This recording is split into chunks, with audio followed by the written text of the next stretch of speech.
నమస్తే BCN news కి స్వాగతం. నా పేరు నీలిమ. ముందుగా ముఖ్యాంశాలు. పులివెందుల టీడీపీ కంచుకోట కాబోతుందన్న నంద్యాల ఎంపీ బైరెడ్డి శబరి.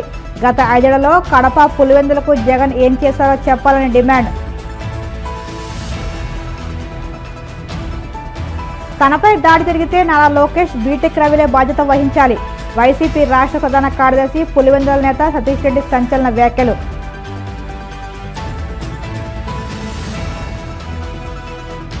పులివెందుల ఉప ఎన్నికల్లో అడుగడుగున అధికార పార్టీ బరితెగించి అక్రమాలకు పాల్పడుతుంది.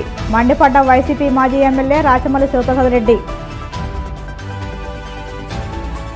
విజయనగరం జిల్లా బొండపల్లి మండలం గోట్లం బైపాస్ రోడ్డు కోడ్ల వద్ద పోలీసులు తనిఖీలు.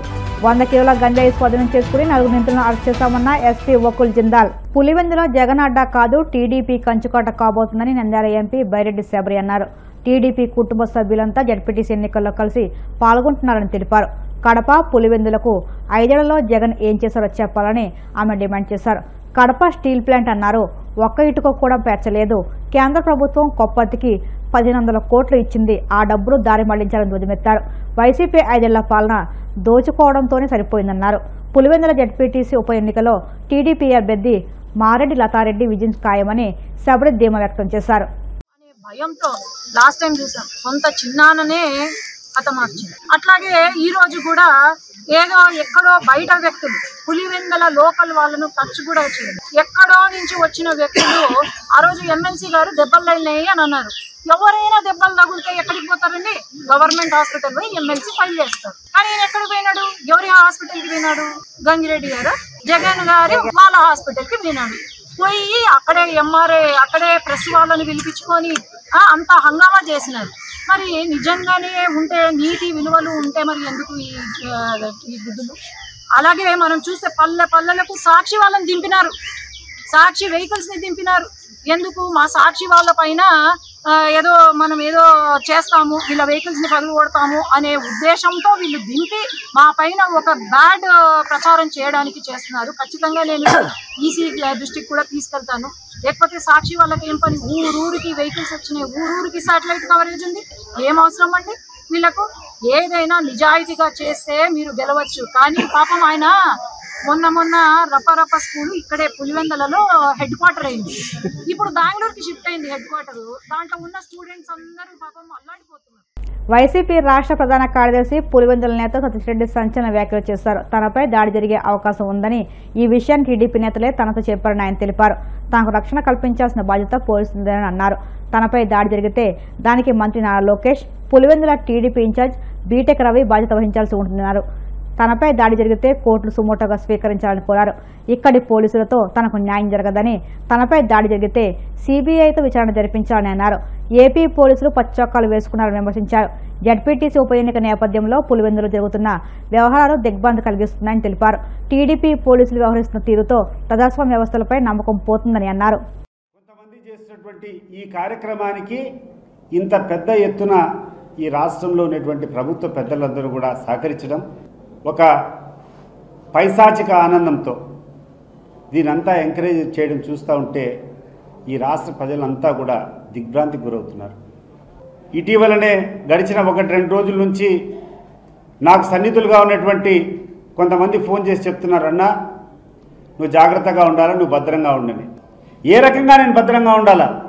నేను ఒక 20-30 వాహనాలు వేసుకొని పోతే ఒకవైపు వీళ్ళే హింస ప్రేరేపించి, ఒకవైపు వీళ్ళే దాడులు చేసి వైఎస్ఆర్ కాంగ్రెస్ పార్టీ నాయకులపైన ఆ నెపాన్ని రుద్దడం,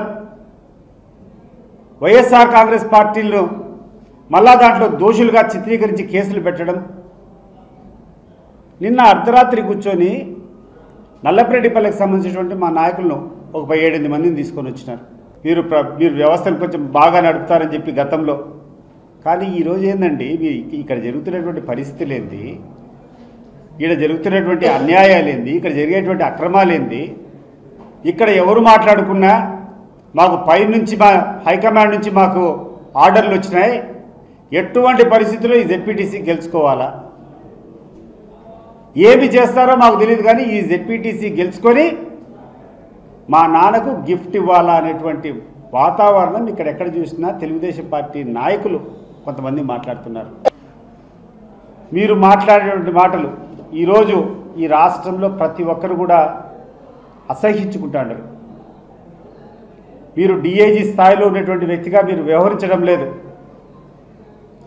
డిఐజీ గారి కంటే నేను ఎస్పీ గారికి కూడా వినవిస్తున్నా, మీకు అంతో ఇంతో మంచి పేరు ఉంది.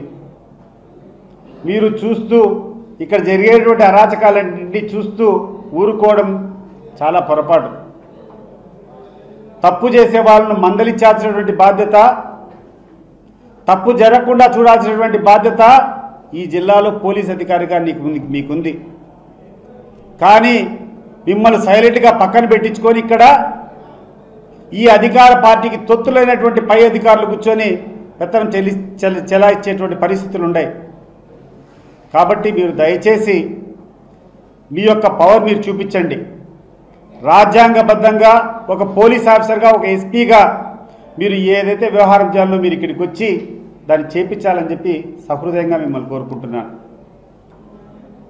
ఇంకొక విషయం, నేను ఈరోజు డీజీపీ గారికి ఈ పత్రికా సమావేశం ద్వారా నేను అభ్యర్థిస్తున్నా, నా మీదికి దాడి జరగబోతున్నట్టు నాకు స్పష్టంగా కొంతమంది తెలుగుదేశం పార్టీ నాయకుల ద్వారానే నాకు ఒక వర్తమానం అందింది. నేను నిరాయుధుణ్ణి, నన్ను కాపాల్సినటువంటి బాధ్యత పోలీసులది. ఇన్ కేస్ మీరు కాపాడలేకపోతే, మీకు చేతనైతే నన్ను కాపాడండి, నా మీద జరగకుండా చూడండి. ఇన్ కేస్ జరగకుండా పోతే నా మీద జరగబోయేటువంటి దాడి స్పాన్సర్డ్ బై ఈ రాష్ట్ర ప్రభుత్వం, లోకేష్ అండ్ బీటెక్ రవి. నాకేమైనా జరిగినా సుమోటోగా లోకేష్ను, బీటెక్ రవిని పెట్టి సిబిఐ ద్వారా విచారణ చేయాలని చెప్పి నేను కోరుకుంటున్నాను. ఎందుకంటే ఇక్కడటువంటి పోలీసుల ద్వారా న్యాయం జరిగేటువంటి పరిస్థితులు లేవు. ఈడ పోలీసులు కాదు, పచ్చకండవాలు వేసుకొని తిరుగుతాంటారు. ఇక్కడటువంటి డిఎస్పీ కానీ, ఇక్కడటువంటి రూరల్ సిఐ కానీ, ఇక్కడటువంటి డిఐజీ కానీ వాళ్ళకి పెత్తనం ఇచ్చినారు. నిజాయితీ పట్ల అధికారులంతా పక్కన కూర్చొని ఉన్నారు. వీళ్ళ వల్ల ఎటువంటి న్యాయం జరగదు. నా మీద దాడి జరిగితే, నా మీద ఏ రకమైనటువంటి జరిగినా కూడా ప్రధానంగా ఈ రాష్ట్రంలో ఉన్నటువంటి మంత్రి లోకేష్ను, అదే రకంగా ఇక్కడటువంటి స్థానిక తెలుగుదేశం ఇన్ఛార్జ్ బీటెక్ రవిని సుమోటోగా పెట్టి సిబిఐ ద్వారానే ఎంక్వైరీ జరగాలని చెప్పి నేను కోరుకుంటున్నాను. నా మీద ఏమైనా దాడి జరిగితే. పులివెందుల జడ్పీటీసీ ఎన్నికల్లో ఎలాగైనా గెలవడం ద్వారా వైఎస్ పేరుకు ఓటమి చూపించాలని తాపత్రయంతో అధికార టీడీపీ అడుగడుగున అక్రమాలకు పాల్పడుతుందని వైసీపీ మాజీ ఎమ్మెల్యే రాచమల్లు సుప్రసాద్ రెడ్డి ఆగ్రహం వ్యక్తం చేశారు. పులివెందుల వైసీపీ కార్యాలయంలో ఆయన మీడియాతో మాట్లాడుతూ పులివెందుల ఉప ఎన్నికల్లో అడుగడుగున అధికార పార్టీ బరి తెగించి అక్రమాలకు పాల్పడుతుందని మండిపడ్డారు. పోలీసులు, ఎన్నికల అధికారులతో కలిసి అధికార పార్టీ ఎన్ని అరాచకాలు చేసినా విజ్ఞాన పులివెందుల ప్రజలు వైసీపీ గెలుపు కోసం ప్రాణాలొడ్డి కృషి చేయాలని పిలుపునిచ్చారు. తద్వారా మీరు చూపించిన చొరవ చరిత్రలో నిలిచిపోతుందని రాచమల్లు స్పష్టం చేశారు. ప్రజలు వేయాల్సిన ఓట్లు ప్రజలు వేయకుండా పోలీసులు, తెలుగుదేశం పార్టీ నాయకులు, కార్యకర్తలు కలిసి వేసుకుండే ప్రయత్నపు ఆలోచన ఉంటుంది. గడిచిన ఈ వారం రోజులు మీరు గమనించండి, తెలుగుదేశం పార్టీకి సంబంధించినటువంటి వ్యక్తులు మా వాళ్ళ మీద, వైఎస్ఆర్ కాంగ్రెస్ పార్టీ నాయకుల మీద, కార్యకర్తల మీద దాడులు చేసిరి, తలకాయలు బగలగొట్టి, జీబులు బగలగొట్టి, ఇవి చాలామని చెప్పి మేము కంప్లైంట్ ఇస్తే బాధితులము, మా కంప్లైంట్లు కళ్ళనీళ్ళు తుడిచేదానికోసం పేపర్ మీద మాత్రమే సెక్షన్లు నమోదై ఉన్నాయి. కానీ దాడి చేసిన వ్యక్తులు కొత్త పెళ్లి కొడుకుల మాదిరి ఊర్లోనే తిరుగుతూ ఉన్నారు. వాళ్ళని అరెస్ట్ చేయరు. ఎందుకు అరెస్ట్ చేయలేదు అంటే, చాలా సీనియర్ మోస్ట్ ఆఫీసర్ డిఐజీ గారు కోన ప్రవీణ్ గారు ఇంకా మాకు ఊన్ సర్టిఫికేట్ రావాలా డాక్టర్ దగ్గర నుంచి, దెబ్బలు చూసి అవి ఏ సెక్షనో నిర్ధారించి మళ్ళీ ఆలోచన చేస్తామని చెప్పి బాధ్యత లేకుండా మాట్లాడినారు ఆయన. అదే సందర్భంలోనే తప్పుడు కేసులు మా మీద, వాళ్ళు దాడి చేసి రామలింగారెడ్డి పైన, రమేష్ యాదవ్ పైన మేము కంప్లైంట్ ఇస్తే 307 పెట్టామన్నారు. 307 నేను ఇప్పుడు చెప్తా ఉన్నా కదా రాష్ట్ర ప్రజలకు, ఈ 2 రోజుల తర్వాత 307 ఉండదు. ఈ 2 రోజులు అరెస్ట్ చేయరు, ఈ 2 రోజుల తర్వాత 307 324 అవుతుంది. స్టేషన్ బెయిల్ ఇస్తారు. విచిత్రం ఏంటంటే మా వాళ్ళ మీద మళ్ళీ ఎదురు కేసు పెట్టినారు, SC ST అట్రాసిటీ 307 అని చెప్పి. రామలింగారెడ్డి పైన, హేమాద్రి అనే పైన, ఇంకా అదర్స్ 50 అని పెట్టినారు. ఈ 50 మంది ఎవరు అంటే చేసిన వాళ్ళు కాదు. ఈ 50 మంది ఎవరంటే ప్రజలారా చేసిన వాళ్ళు కాదు. పులివెందుల మండలానికి సంబంధించిన 20 గ్రామాలలో వైఎస్ఆర్ కాంగ్రెస్ పార్టీకి నాయకత్వం వహించే నాయకులు, వారికి ప్రధానమైనటువంటి క్రియాశీలకమైనటువంటి కర్తలు, కార్యక్రమాన్ని నిర్వహించే నాయకులు. గ్రామానికి 2, 3, 4 ఏరపంచుకుంటూ వచ్చారు. ఇప్పుడు ఈ 2 రోజులు, ఇది 9వ తారీఖు, 9 నుంచి 11 వరకు పోలీసుల పని ఏంటంటే ఆ 50 మందిని ఫిలప్ చేయాలా. ఈ 20 పల్లెలకు సంబంధించిన మా నాయకత్వాన్ని ఫిలప్ చేయాలా.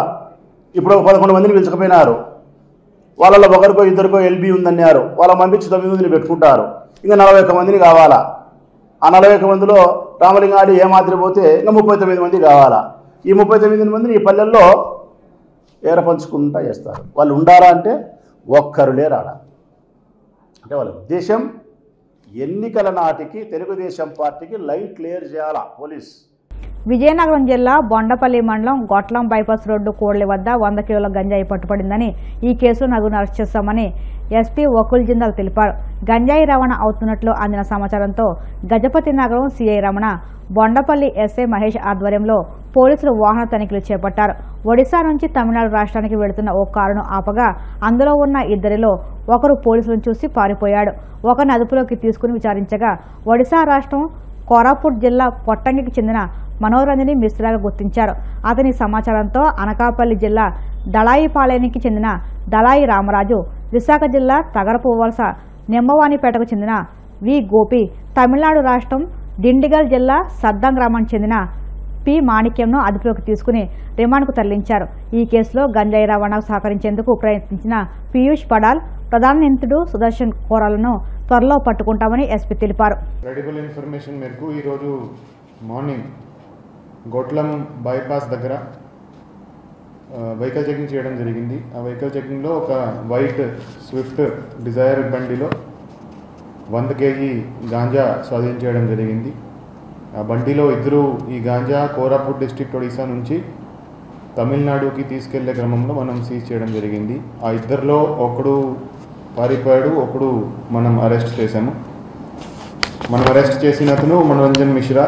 అతను కోరాపుట్ డిస్ట్రిక్ట్ ఒడిశా స్టేట్లో ఉంటాడు. అతను ఒక ట్రాన్స్పోర్టర్గా, అంటే అతనికి కొంత డబ్బు ఇచ్చి ఈ ట్రాన్స్పోర్ట్ చేసేదానికి సుదర్శన్ ఖోరా అనే అతను కోరాపుట్ డిస్ట్రిక్ట్ పొట్టంగి నుంచి పంపించడం జరిగింది. సో ఎవరైతే ఇద్దరు ఈ బండిలో వచ్చారో వాళ్ళిద్దరికి కొంత అమౌంట్ ప్రామిస్ చేసి వాళ్ళని ట్రాన్స్పోర్ట్ చేసేదానికి పంపించడం జరిగింది. సో వీళ్ళు ఈ మనోరంజన్ మిశ్రా అని అతన్ని అరెస్ట్ చేసినాక అతనికి కన్ఫెషన్ మేరకు అతను చెప్పిన వివరాల ప్రకారం మనం ఇంకా 3 అరెస్ట్ చేయడం జరిగింది. ఆ 3లో 2 మధ్యవర్తులుగా ఉండి ఎవరైతే ఈ తమిళనాడు అతనికి ఈ కాంటాక్ట్ ఇచ్చాడో, ఎవరైతే ఈ వీళ్ళను ఈ సప్లయర్తో కాంటాక్ట్లో పెట్టారో వాళ్ళు A4 and A5 వాళ్ళని అరెస్ట్ చేయడం జరిగింది. అదేవిధంగా ఎవరైతే ఇది గాంజా తమిళనాడుకి తీసుకెళ్తున్నాడో పాండియన్ మాణిక్యం, అతను డిండిగల్ డిస్ట్రిక్ట్ తమిళనాడు సంబంధించిన అతను. వాళ్ళకి జైల్లో పరిచయం అయింది, ఈ మధ్యవర్తులతో జైల్లో పరిచయం అయింది. సో A4 A5 మధ్యవర్తులుగా ఉండి ఈ A6కి గాంజా ఇప్పించారు. సో ఈ కేసులో 6 ముద్దాయిల్లో 4 అరెస్ట్ చేయడం జరిగింది. 4 అరెస్ట్ చేసి రిమాండ్కి పంపించడం జరుగుతుంది. దీంట్లో ఇంకా 2 ముద్దాయిలు మనం అరెస్ట్ చేయాల్సి ఉంది. ఒకడు ఎవరైతే మనం కారు ఆపినాక పారిపోయాడో పీయూష్ పడాల్ అనే అతను, ఇంకొకడు ఎవరైతే దీంట్లో మెయిన్ సప్లయర్ ఉన్నాడో సుదర్శన్ కూడా, అతన్ని కూడా ఇంకా అరెస్ట్ చేయాల్సిన పెండింగ్ ఉంది. సో ఈ మంచి ఆపరేషన్ చేసిన గజపతి నగరం ఇన్స్పెక్టర్ అండ్ SI బొండపల్లి ఆధ్వర్యంలో మంచి. ఇప్పుడు కాసేపు ప్రకటనలు.